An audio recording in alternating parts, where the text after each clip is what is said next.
What happens when one of Hollywood's most enigmatic actors sits down for what should be a routine interview, only to have it spiral into one of the most uncomfortable moments ever captured on camera? The tension was palpable, the questions got personal, and what unfolded between Johnny Depp and Kevin Frazier became the interview that nobody saw coming. Before we get into this, make sure you subscribe and drop a comment below telling us what you think really happened here, because this one is wild. The Entertainment Tonight studio was buzzing with the usual pre-interview energy. Johnny Depp had arrived to promote his latest project, a film that had been generating significant buzz in the industry. Kevin Frazier, seasoned entertainment journalist and co-host of Entertainment Tonight, was set to conduct what everyone assumed would be another standard celebrity interview. The cameras rolled, the lights were set, and Kevin opened with his trademark warm smile. "Johnny, it is great to have you here," Kevin began, settling into his chair. "This new film has people talking, and I think audiences are really excited to see you back in this kind of role." Johnny nodded, offering a slight smile. "Thanks for having me. Yeah,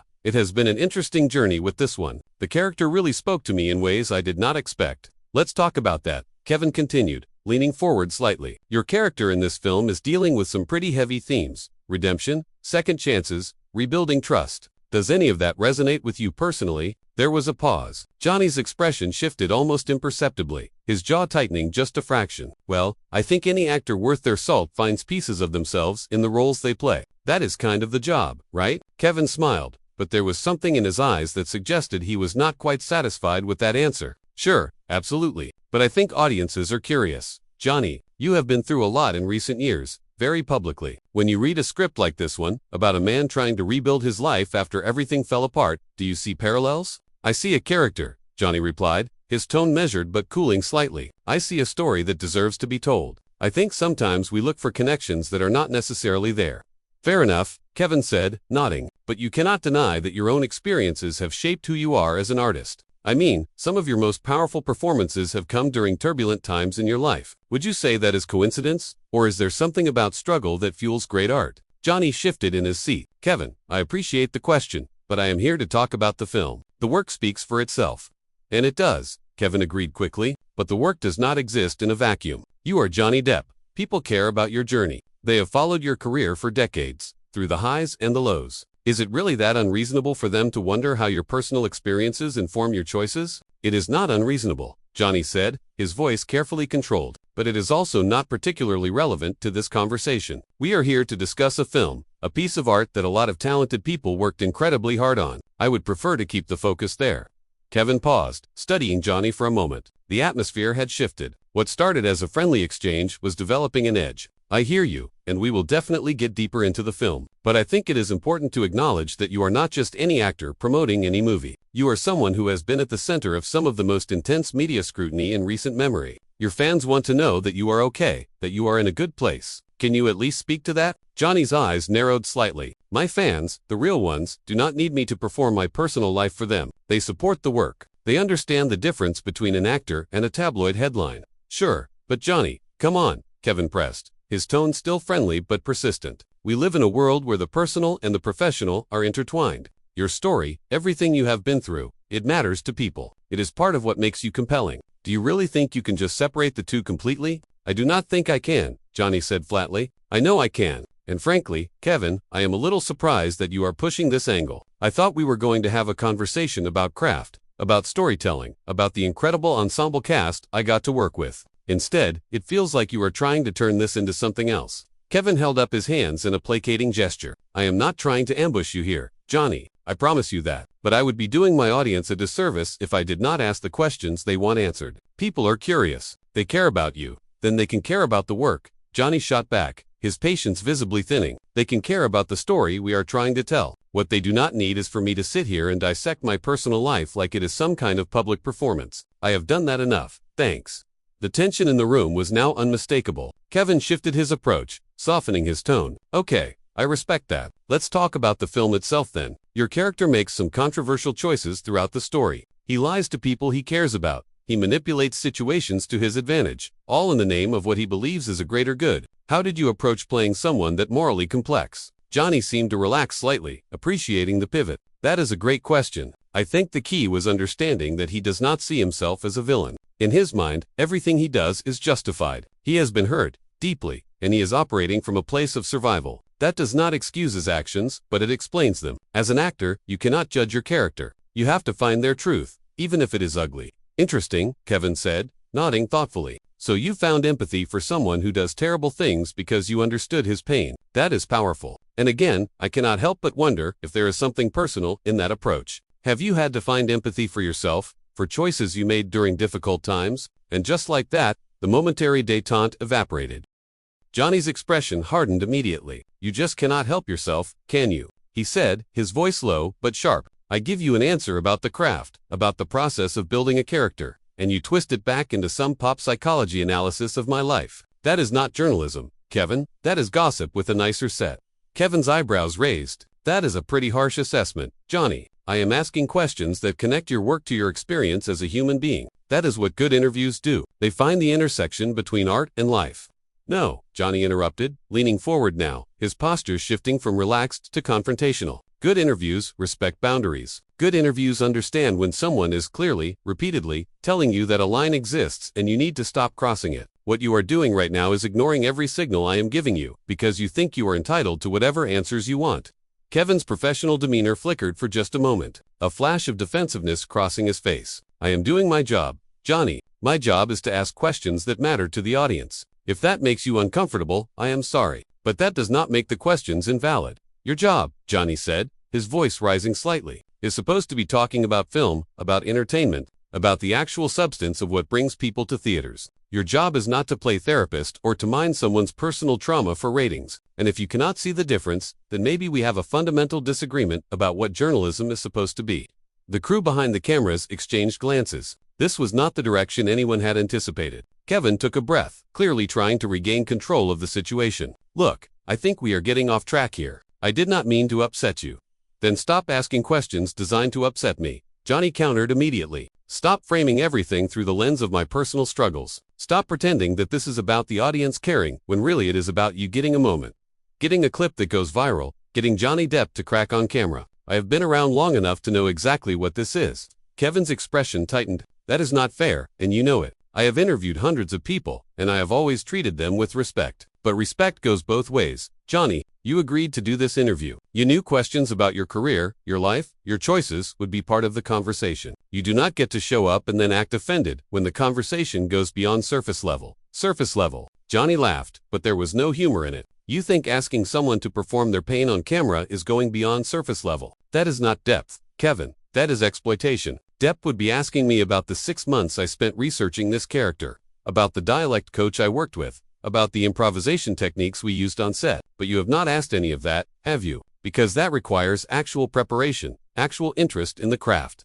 I am interested in the craft, Kevin insisted, his own frustration now seeping through. But the craft does not exist separate from the person creating it. You keep trying to draw this line like Johnny Depp. The actor is completely different from Johnny Depp the person. But that is just not reality. Every choice you make on screen is informed by who you are off screen. Of course it is, Johnny agreed sharply. But that does not mean I owe you, or anyone else, access to every corner of my life. I can draw from my experiences without having to explain them, dissect them, or offer them up for public consumption. Artists have been doing that for centuries. Why is it suddenly not enough? Kevin shook his head. Because we do not live in centuries past. We live in a time where audiences want connection. They want authenticity. They want to know the people behind the performances. And whether you like it or not, your personal story has become part of your public identity. You cannot just turn that off because it is inconvenient. Inconvenient. Johnny's voice dropped dangerously low. You think this is about inconvenience? You think having every detail of your life picked apart, every relationship scrutinized, every mistake amplified and distorted is just inconvenient?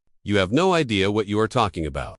Then help me understand, Kevin said, spreading his hands. That is all I am trying to do here. Help the audience understand where you are, what you have learned, how you have grown. Is that really so terrible? When it is phrased as a demand rather than an invitation, yes, Johnny replied. When you keep pushing after someone has made it clear they do not want to go there. Yes. When you treat someone's boundaries as obstacles to overcome rather than limits to respect. Absolutely yes. There was a heavy silence. The camera operators were still rolling, capturing every word, every expression. Kevin looked down at his notes, then back up at Johnny. I think maybe we need to take a step back here. Can we just reset for a moment? I think we are past that point, Johnny said quietly. I came here in good faith, Kevin, I really did. I wanted to talk about this film because I believe in it. I believe in the story we are telling and the message it carries. But I am not going to sit here and be interrogated about my personal life under the guise of a promotional interview. That is not what I signed up for. Kevin's jaw tightened. Nobody is interrogating you. These are standard questions that any major actor would expect in this kind of setting. If you cannot handle basic inquiries about how your life experiences shape your work, then maybe you are not ready to be doing press at all. The words hung in the air like a challenge. Johnny stared at Kevin for a long moment, and everyone watching could feel the temperature in the room drop. Not ready to do press, Johnny repeated slowly. After 3 decades in this industry, you are going to sit there and tell me I am not ready to do press because I will not play your game. I am saying that if you agree to do an interview, you should be prepared to actually engage. Kevin shot back, his professional veneer cracking further. Not just give prepared sound bites and then get defensive when someone asks you something real. Something real, Johnny echoed. You want something real, Kevin? Here is something real. I am tired. I am tired of people like you acting like you have a right to every piece of me. I am tired of being treated like public property. I am tired of my pain being entertainment for millions of people. And I am especially tired of journalists who think that being pushy and invasive makes them good at their job. Kevin's face flushed. I have been nothing but professional with you. You have been relentless, Johnny corrected. There is a difference. Kevin sat back in his chair, clearly trying to compose himself. You know what, Johnny? Maybe I have been pushing. Maybe I have been persistent. But that is because I think you have something valuable to say. I think people could benefit from hearing your perspective, your truth. But if you want to sit here and pretend like you are just some regular actor doing a regular interview, when we both know that is not the case, then I do not know what to tell you.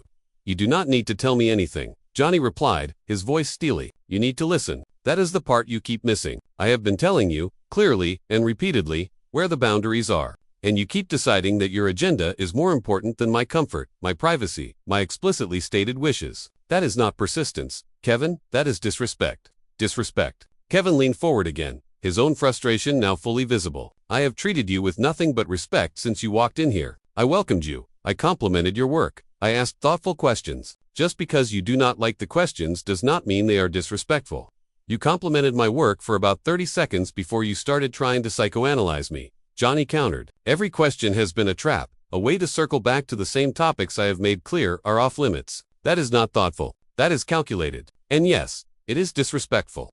Kevin shook his head, a bitter smile crossing his face. You know what I think? I think you came in here expecting I think you thought you could just talk about the movie in the most generic terms possible, smile for the camera, and leave. But that is not how this works. Not with someone at your level. People want more than that.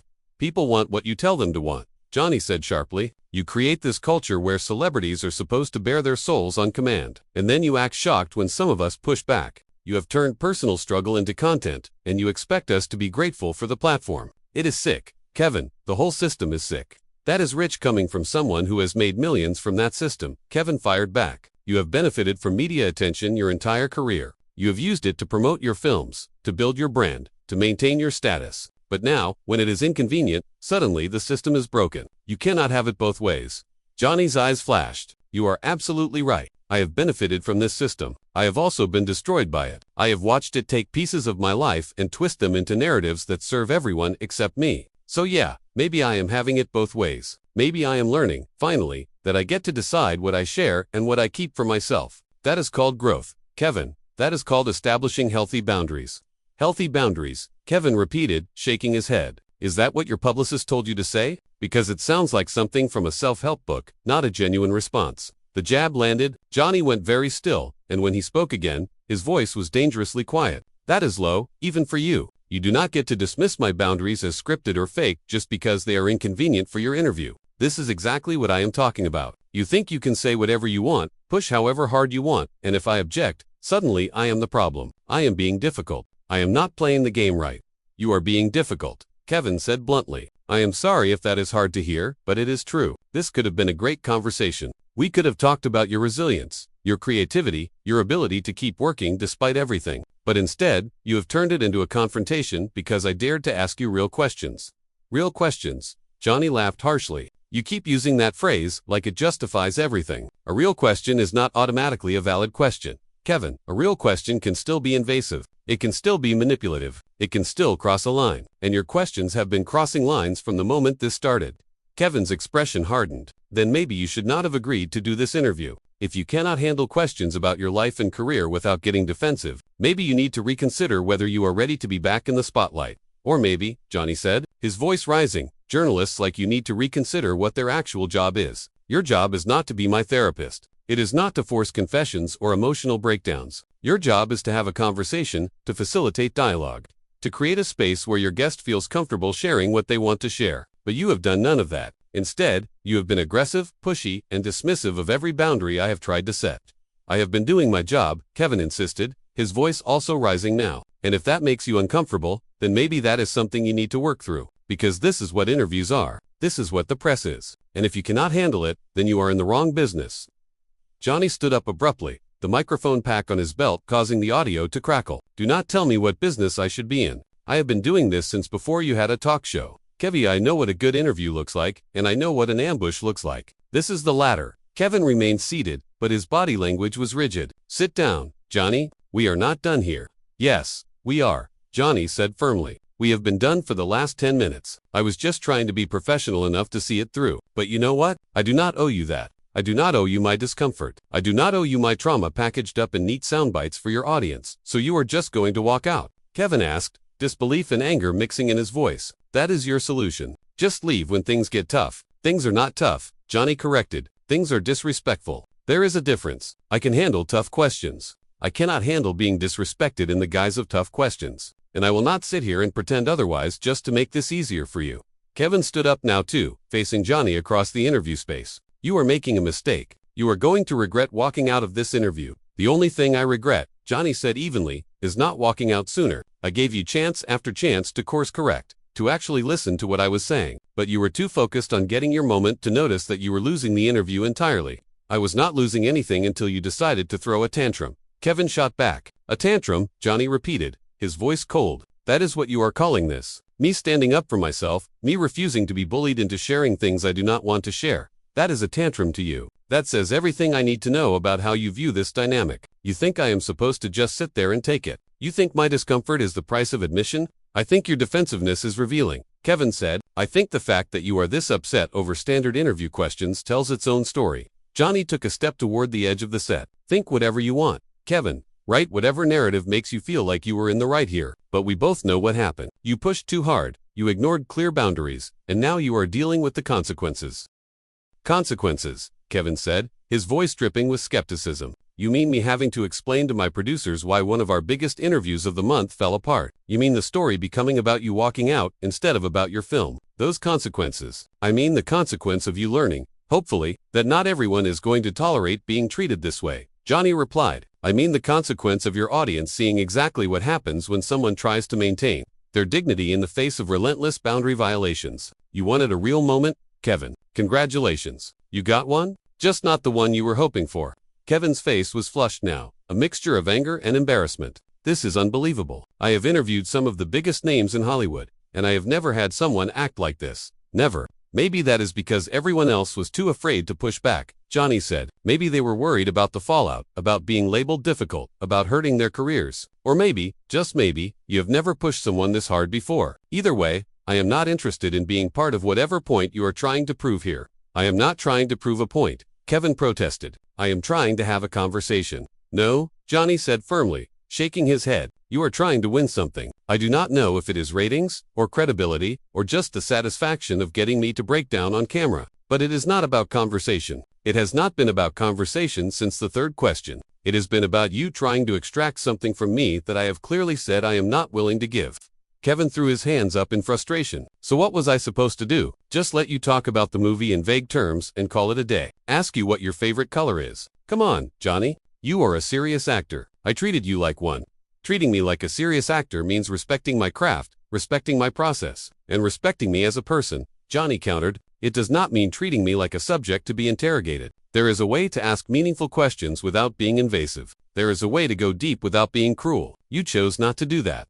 I was not being cruel, Kevin said, his voice strained. I was asking questions that millions of people want answers to. That is my job. That is what I am supposed to do. Your job is also to make your guests feel comfortable enough to open up, Johnny said, and you failed at that spectacularly. From the moment I started giving you signals that I was uncomfortable, you should have adjusted. Any decent interviewer would have. But you kept pushing, kept prodding, kept trying to get past my defenses like they were obstacles rather than legitimate boundaries.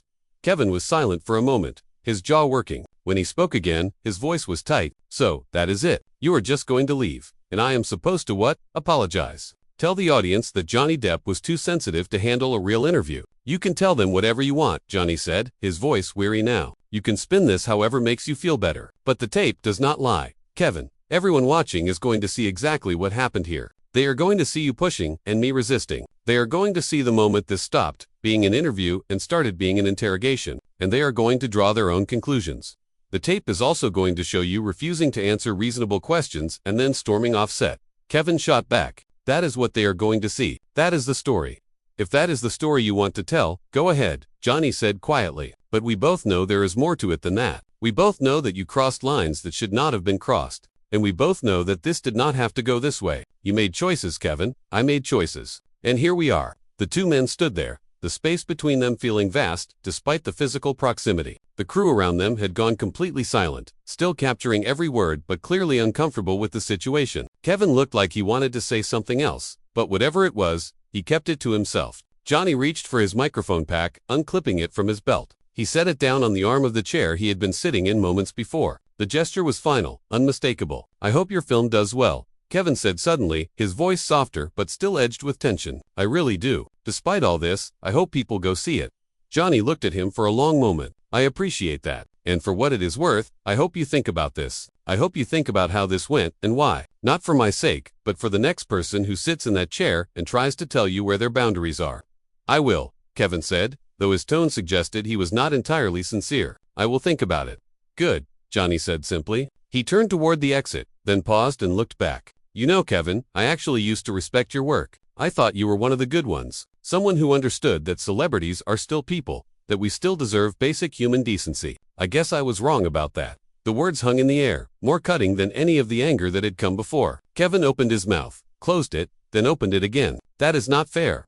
Maybe not, Johnny acknowledged. But it is how I feel right now. And unlike you, I am not going to pretend otherwise just to make things comfortable. With that, Johnny Depp walked off the Entertainment Tonight set, leaving Kevin Frazier standing alone among the cameras and crew. The silence that followed was deafening. Kevin stood there for a moment, staring at the empty chair, before finally turning to the crew. Cut, he said quietly. Just cut. The cameras stopped rolling, but the damage was done. What was supposed to be a routine promotional interview had become something else entirely. A collision of expectations, boundaries, and egos that neither man had anticipated when they sat down. The conversation they had, the arguments they made, the lines they crossed and defended, it all happened in real time, raw and unfiltered. Kevin slowly removed his own microphone, his movements mechanical. Around him, the crew began to move again, their whispered conversations starting up as they processed what they had just witnessed. Someone would have to call the studio, call the network, figure out what to do with the footage. But for now, in this moment, there was just the aftermath. The interview was over, but the fallout was just beginning. Two professionals who had entered the studio with clear objectives had left with something very different. A confrontation that neither would forget, and a conversation that would be dissected and debated long after the cameras stopped rolling. What happened in that room was more than just a failed interview. It was a collision of worldviews, a clash over respect, boundaries, and the price of fame. Sometimes the most revealing moments are the ones that were never supposed to happen. Sometimes the mask slips, the script falls apart, and what is left is just two people, disagreeing fundamentally about what they owe each other and what they have the right to demand. That is what happened when Johnny Depp and Kevin Frazier sat down for what should have been a simple promotional interview. And that is why, long after the film is forgotten, people will still be talking about the interview that went so spectacularly wrong. If you made it this far, make sure you hit that subscribe button and drop a comment below. What do you think? Was Kevin out of line with his questions, or was Johnny being too defensive? Let us know your thoughts.